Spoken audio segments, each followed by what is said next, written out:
কে বলবে এই ছেলে নিজেই তার মায়ের হত্যাকারী? নৃশংসভাবে নিজের গর্ভধারিণী মাকে হত্যা করে ডিপ ফ্রিজে লুকিয়ে রেখে নির্লিপ্তভাবে এভাবেই সবার সাথে কথা বলছিলেন ১৯ বছর বয়সী মাদ্রাসা পড়ুয়া ছেলে সাদ বিন আজিজার রহমান। দাবি করেছিলেন ডাকাতেরা হত্যা করেছে তার মাকে। এই বাসা ওই বাসা উপরে সব জায়গায় খুঁজে যখন পাইনি, আমার কি যেন মনে হলো আমি ফ্রিজটা উঠেছিলাম। ফ্রিজ উঠানোর পরে দেখতেছি মা নিজের মুখ বাঁধা, হাত পিছনে বেঁধে রাখছিল, মুখও বাঁধা ছিল, গলায় হালকা প্রেশার মতো ছিল। ওখান থেকে তো বের করে নিয়ে আমরা হসপিটালে গেছি। তারপর হসপিটালে যে আমাদের আসছিল যে উনি মারা যান নাই, আছে যে করছে আল্লাহ বিচার দিবার। আমাদের আল্লাহ যেন শহীদ মর্যাদা দান করেন, মাকে জান্নাত নসিব। যারা করেছে তাদের শনাক্ত করে আইনের আওতায় আনা হোক। অথচ ঘটনার একদিন যেতেই র্যাবের জিজ্ঞাসাবাদে বেরিয়ে এলো লোমহর্ষক তথ্য। মায়ের হত্যাকারীদের খুঁজে বের করার দাবি করা ছেলে নিজ হাতেই খুন করেছে তার মাকে। র্যাবের কাছে দেওয়া জবানবন্দিতে তিনি স্বীকার করেন, প্রেমে বাধা আর হাত খরচের টাকা না দেয়ায় পরিকল্পনা মাফিক ঠান্ডা মাথায় নিজের হাতে তার মাকে শ্বাসরোধে হত্যা করেছেন তিনি।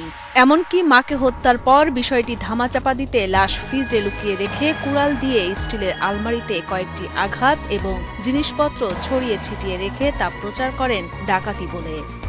মানে ছোট ছেলে যে সাদ, সেই হচ্ছে প্রথম আইডেন্টিফাই করে বাসায় ঢুকে যে তার মাকে পাওয়া যাচ্ছে না, এবং সেই হচ্ছে আত্মীয় স্বজনকে জানায় যে তার মাকে খুঁজে পাওয়া যাচ্ছে না। তার প্রেক্ষিতে তার বাবা আসে, তারপরে আজিজুর রহমান, তারপর হচ্ছে তার মামারা আসে, এসে হচ্ছে ব্যাপক খোঁজাখুঁজি শুরু করে।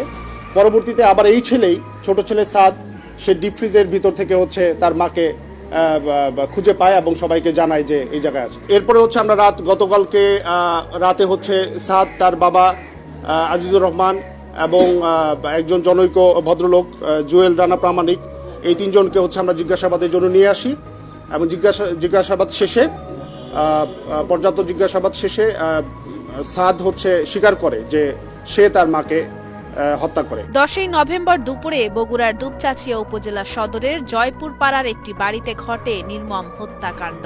মূলত মাকে মেরে ফেলার বিষয়টি ধামাচাপা দিতেই ডাকাতির ঘটনা সাজায় ছেলে সাদ। তবে ঘটনার ছায়া তদন্তে নেমে সিসিটিভির ফুটেজ আর সাদের দেয়া বর্ণনায় অমিল খুঁজে পায় র্যাব। তারপরই গত রাতে সাদ সহ তার বাবা ও একজনকে জিজ্ঞাসাবাদের জন্য নেওয়া হয়। জিজ্ঞাসাবাদের এক পর্যায়ে সাদ বিন আজিজার স্বীকার করেন তার মাকে হত্যার কথা। প্রেমে বাধা আর হাত খরচের টাকা না দেওয়ার কারণেই রাগে ক্ষোভে মাকে মেরে ফেলেন বলে স্বীকারোক্তি পাওয়া যায় তার কাছ থেকে। হত্যাকাণ্ডের কারণ হিসেবে সে বলে তার একটি প্রেম ঘটিত সম্পর্ক ছিল এবং তার যেই উঠতি বয়স, তার কিছু হাত খরচের বিষয় ছিল, এবং আমরা টেকনোলজির মাধ্যমেও কিছু জানতে পেরেছি তার কিছু ট্রানজ্যাকশনের বিষয় ছিল, টাকা পয়সা লেনদেন ছিল। আমরা ধারণা করতেছি এটা হয়তো অনলাইন টুকটাক জুয়া খেলতে পারে।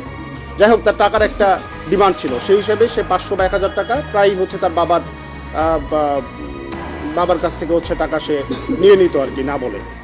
এখন এইটা তার মার কাছে বেশ কয়েকবার ধরাও খেয়েছে এবং এটা নিয়ে তাদের ভিতরে বেশ বাকবিতণ্ডা, ঝগড়া এগুলো হয়েছে। এগুলোর প্রেক্ষিতে তার মার সাথে তার একটা ক্ষোভ ছিল মার উপরে। জানা যায় ঘটনার দিন সকালে মায়ের কাছে টাকা চেয়ে না পেলে বাকবিতণ্ডা হয় আজিজারের সাথে। তখন নাস্তা না করে মাদ্রাসার উদ্দেশ্যে বেরিয়ে পড়েন সাদ বিন আজিজার। মাদ্রাসা থেকে 11টায় বিরতি দিলে আশেপাশে কিছুক্ষণ ঘোরাফেরা করে 12টার দিকে বাড়িতে প্রবেশ করে সাদ।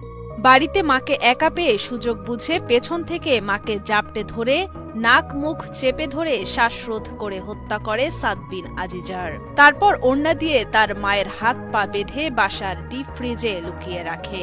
আর তারপর বাসায় থাকা কুড়াল দিয়ে আলমারি ভাঙে এবং বাসার সবকিছু ছড়িয়ে ছিটিয়ে রেখে বাসা থেকে বেরিয়ে যায়। পরে হত্যাকাণ্ডের বিষয়টি ধামাচাপা দিতে কিছুক্ষণ পর সাদ বিন আজিজার আবারও বাসায় ঢুকে নাটক সাজায় মা নিখোঁজের।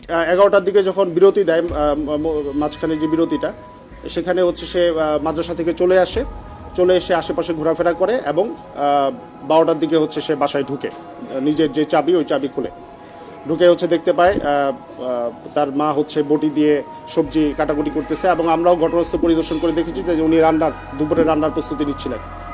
তো তখন হচ্ছে সে ঢুকে তার মাকে পিছন থেকে জাপটে ধরে হচ্ছে নাক এবং মুখ চেপে ধরে, এর ফলে শ্বাসরোধে ভদ্রমহিলা মারা যান। তারপরে সে হচ্ছে এটা হাত পা বেঁধে, ওড়না দিয়ে হাত পা বেঁধে হচ্ছে ওই ডিপ ফ্রিজের ভিতরে লুকিয়ে রাখে। তখন সে কিং কর্তব্য বিমূঢ় হয়ে যায় যে আমি এখন কি করব। তখন হচ্ছে সে আবার বাসা থেকে বেরিয়ে যায়। বেরিয়ে যাওয়ার পরে হচ্ছে সে আবার বাসায় ঢুকে হচ্ছে তার মাকে খুঁজে পাওয়া যাচ্ছে না। এবং তারপরে হচ্ছে সেই যে নাটকটা আর কি, যে আত্মীয় স্বজনকে কল দিয়ে যে আমার মাকে খুঁজে পাওয়া যাচ্ছে না, বাসায় এরকম ভাঙচুর হয়েছে, এখানে ডাকাতি হয়েছে বা ডাকাতি প্রচেষ্টা হয়েছে, এই পুরো নাটকটা হচ্ছে সে সাজায়। নিহত উম্মে সালমা ও মাওলানা আজিজার রহমান দম্পতির 2 ছেলে ও 1 মেয়ে। তাদের মধ্যে বড় ছেলে ও মেয়ে থাকেন ঢাকায়, আর ছোট ছেলে সাদ বিন আজিজারকে নিয়ে বগুড়ায় বসবাস করতেন এই দম্পতি।